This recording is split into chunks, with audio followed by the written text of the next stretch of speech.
এই নাও বাজারের প্যাকেট আর ছাতি, বাজার করে নিয়ে এসো। ও মা, তুমি কি পাগল হলে? এই বৃষ্টিতে কিভাবে বাজারে যাবে বলো তো? বাপের জন্য দরদ দেখে আর পারি না। আর এইদিকে যে ঘরে কিছুই নেই, একটু পরে তো বলবি মা খেতে দাও, আমি কি দেব খেতে তোমাকে তখন? না মা, আমি বলবো না। বাবা, তুমি যেও না, আগে বৃষ্টি থামুক, তারপর যাবে। আমি আর কোনো কথা শুনতে চাই না, তুমি এখনই যাও বাজার করে নিয়ে এসো। এখন বৃষ্টির সময় দিনরাত বৃষ্টি হতেই থাকবে, বৃষ্টি থামার আশা করে আর পেট চলবে না। হ্যাঁ গো গিন্নি, তুমি ঠিক বলেছ। আচ্ছা ঠিক আছে, আর মা মেয়ে ঝগড়া করতে হবে না। দাও দাও, ব্যাগ আর ছাতাটা দাও, আমি এক্ষুনি বাজার করে নিয়ে আসছি। বৃষ্টি কুমার আশায় বসে থাকলে আর হবে না। এই তো বৃষ্টি অনেক কমে গেছে। কই গো গিন্নি, আমি চললাম, বাজার করে নিয়ে আসি তাড়াতাড়ি।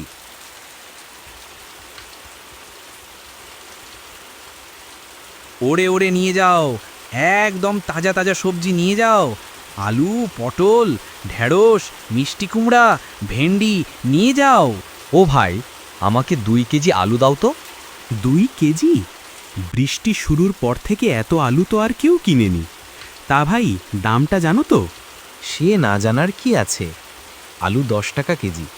কেন, আরও কমে গেল নাকি? হাসালে ভাই, বাহ, হাসার মতো আমি কি করলাম বাপু? বেশি কথা না বলে 2 কেজি আলু দাও।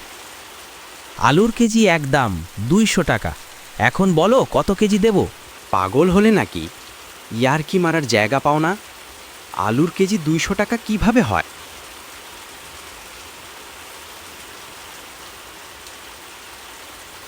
কি গো বাবু ভাই, বাজারে এত ঝগড়া কার সাথে করছো?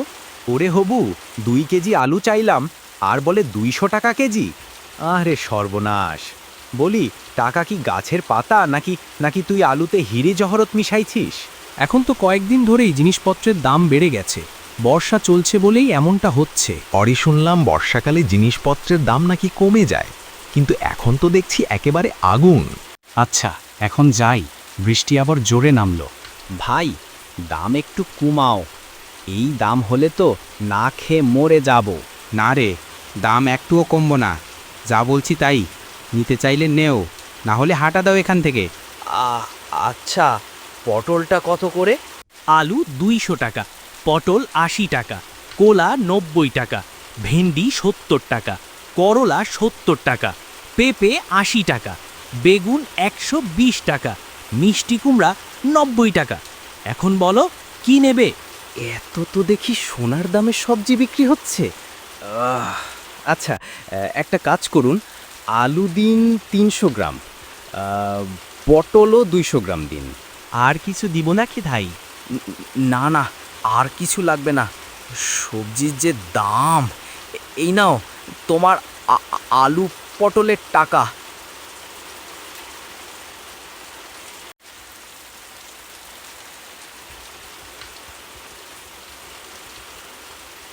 মা, ও মা, মা, ও মা। কি হলো? কি এইভাবে চেঁচাচ্ছ কেন? বাবা এসেছে, দেখো, গা একেবারে ভিজে গেছে। কত করে বলেছিলাম না যেতে, কিন্তু কেউই শুনলো না আমার কথা। একটা গামছা নিয়ে আসো। ওমা, এটা সত্যিই তো, আমি বুঝতেই পারিনি যে এমন হবে। এসো, আগে ঘরে এসো।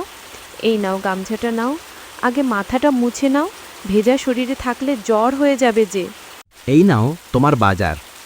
বলি, তোমার কি একটুও কাণ্ডজ্ঞান নাই?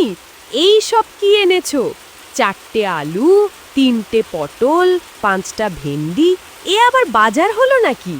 এগুলোই কপালে জুটেছে, এটাই তো ভাগ্য। আর কিছুদিন পর হয়তো না খেয়েই থাকতে হবে সবাইকে। এমন কথা বলছো কেন গো? শোনো, আমি তো একেবারে হতবাক হয়ে গেছি। হাটে গিয়ে দেখি সবজির যে দাম, মনে হলো অজ্ঞান হয়ে যাব। বাজারে তো আগুন জ্বলছে একেবারে। এত গরম বাজার বাপের জন্মেও দেখি নাই। আলুর কেজি 200 টাকা, তাই কষ্ট করে 300 গ্রাম এনেছি। এইগুলাই এখন কোনো রকম রান্না করে খেয়ে নাও। আরে কি শুনি, এত দাম বেড়ে গেছে নাকি? তবে তো আমাদের মতো গরিবের জীবনে শুধু কষ্ট আর কষ্টই আছে। বর্ষা তো আসছে না, আর মানুষ সব সুযোগ হাতছাড়া করে ফেলেছে। এখন আমরা ভাবছি এই অবস্থায় দিনটা কিভাবে কাটাবো।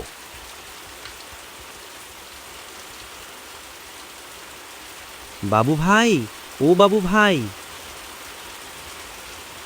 গিন্নি, তোমরা খাওয়া দাওয়া করে নাও, বাইরে কি ডাকছে। আরে আশিক যে, তা কি অবস্থা? আয় ভিতরে আয়। কি ব্যাপার, তোর মুখ এত শুকনো লাগছে কেন? বাবু ভাই, কি করি বলো? কদিন ধরে ঘরে একটুও বাজার নেই। বাজারে গেলেও খালি হাতেই ফিরে আসতে হয়। মনটা ভেঙে যাচ্ছে। আর বলিস না, সেদিন তুই দেখলি বাজার গরম দেখে আমি আর যাইনি। আজ সকালে বিল থেকে চুনোপুটি ধরে এনেছি, সেইগুলোই কচুর লটি দিয়ে তোর ভাবি রান্না করেছে। তুমি তো খেতে পারছো, আর আমি? আশিক, তুই খেয়েছিস তো? না গো বাবু ভাই, 2 দিন হলো পেট ভরে কিছুই খাইনি, শুধু পানি খেয়েই বেঁচে আছি। আহা, সে কি কথা ভাই? আপনি একটু বসুন, আমি এখনই আপনার জন্য খাবার নিয়ে আসছি।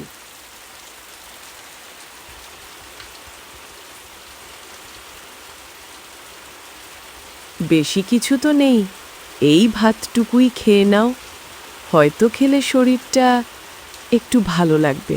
হ্যাঁ রে আশিক, খেয়ে নে ভাই।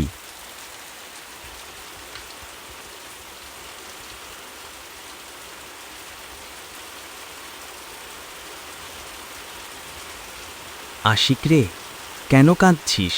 খেতে বসে কেউ কি কাঁদে নাকি? বল তো আশিক, কি হয়েছে তোর? বাবু ভাই, কিভাবে চলবো গো? কিছুই কিনতে পারি না। বাজারের দাম তো আর সামলানো যায় না। দিন দিন আকাশ ছোঁয়া হয়ে যাচ্ছে। আর কত বলো ভাই? ঘরে বউ বাচ্চারা না খেয়ে আছে। এভাবে ভেঙে পড়লে চলবে না, আমাদের এখনই কোনো একটা ব্যবস্থা নিতে হবে। দোকানদাররাও তো একেবারে মাথায় উঠে বসেছে। হ্যাঁ, তাই মনে হচ্ছে। ওরা সুযোগ পেয়ে লোভী হয়ে গেছে। না, কিছু একটা তো করতে হবে।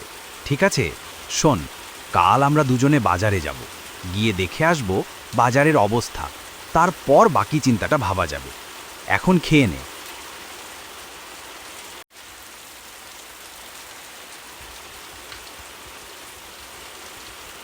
এই নিয়ে যাও, কাল থেকে দাম আরও বাড়তে পারে।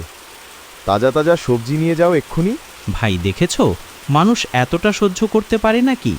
ঠিক তাই তো। চল, আগে দোকানদারদের সাথে কথা বলি, তারপর দেখি কি করা যায়। নেবেন নাকি ভাই?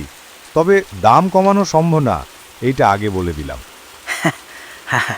কিছুই নিব না, একটু বাজারটা দেখতে এলাম আর কি। কি আর দেখবে ভাই, বাজারে তেমন খরিদ্দার নাই, সবজিগুলো সব পচে যাচ্ছে। তাও তো দাম কমাচ্ছ না গো বাপু, এদিকে আমরা না খেয়ে মরে যাচ্ছি। দাম কমালে আমাদের কি করে চলবে? আমরা তো মহাজনের কাছ থেকে মাল কিনে আনি, সেখানে আমাদের মোটা অঙ্কের টাকা দিতে হয়। আমাদের সেই টাকা তুলতে হবে তো। এখন তো দামের জন্য বাজারও কেউ করতে আসে না। কদিন পর দেখবে মানুষ আর বাজার মুখো হবে না। কি আর বলবো ভাই, কষ্ট কি আমাদের কম হয়? এই নিয়ে মিয়া ভাইয়ের সাথে কথা বলতে হয়। যদি পারো সবাই মিলে মিয়া ভাইয়ের কাছে চল যাই, ভাই যদি কোনো উপায় বার করতে পারে। হ্যাঁ, তাই ভালো হবে, আমরাও তোমাদের সাথে যাব। এই চলো সবাই মিয়া ভাইয়ের কাছে, দোকান বন্ধ করে চলো, সবাই মিয়া ভাইয়ের কাছে যাই।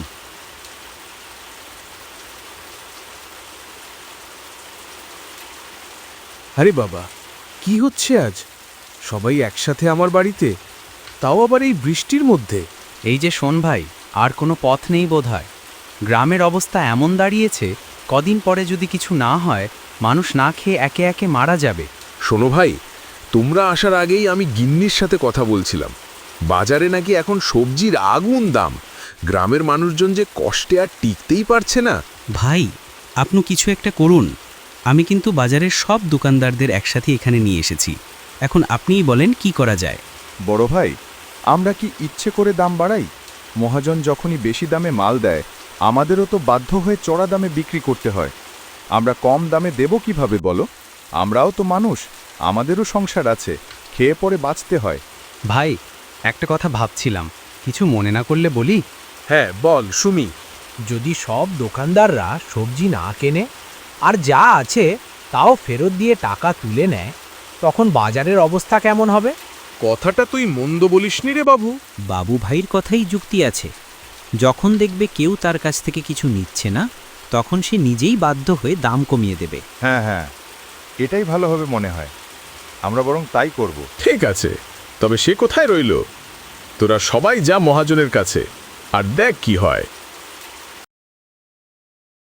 এই যে মহাজন, আপনার মাল ফেরত নেন আর আমাদের টাকা ফেরত দেন। এই কেন রে? হলো কি তোদের? আপনি আমাদের কাছে চড়া দামে মাল বিক্রি করেন, আর বাজারে এত দামে কেউ কিছু কেনে না। ওরা না খেয়ে থাকছে। তোদের এতই যখন দরদ, তোরা বিনামূল্যে মাল দে ওদের। সে না হয় আমরা দেখে নেব। এখন আপনি আপনার মাল ফেরত নেন, আমাদের টাকা ফেরত দেন। বেচা মাল আর এই আলা মহাজন ফেরত নেয় না। মাল নিলে নাও, না নিলে যাও এখান থেকে। এই চল চল, মাল এইখানে পৌঁছুক, আমাদের বাকি টাকা লাগবে না।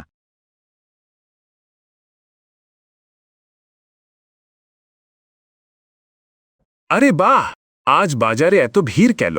জানি না ভাই, চলেন দেখি, সামনে আসলে আসল রহস্যটা বোঝা যাবে। বাজারে ঢুকতেই তো দেখি মানুষের ঢল নেমেছে, যে বাজারে ঢুকতেই পারছি না।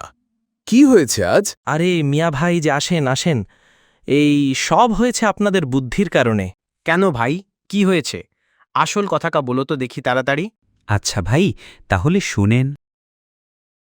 না না, এইভাবে লাভ করতে যে আরও লস হয়ে যাচ্ছে। এখন মাল তো পুছে যাবে। এই দাঁড়া, তোরা মাল না নিলে সব পচে যাবে, এতে করে আমার আরও বেশি লস হবে।